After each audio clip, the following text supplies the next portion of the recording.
বেতন স্কেলের সর্বোচ্চ সীমায় পৌঁছে গেছে, কারণ 3 থেকে 5 বছর পর্যন্ত বার্ষিক বর্ধিত বেতন বন্ধ রয়েছে, যা কর্মকর্তা কর্মচারীদের চাকরি জীবনে একটি কলঙ্কময় অধ্যায়।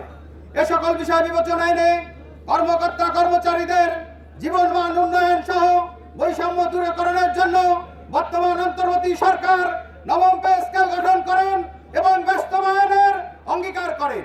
এই পে স্কেলের রিপোর্ট দাখিলের পর এক অজানা কারণে পে স্কেল বাস্তবায়ন থেকে সরকার সরে এসেছে।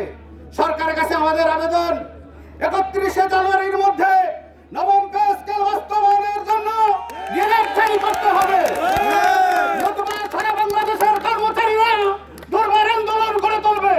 আপনারা যে নির্বাচন সামনে নিয়ে আগাচ্ছেন সেই নির্বাচনেও বাধাগ্রস্ত হবে।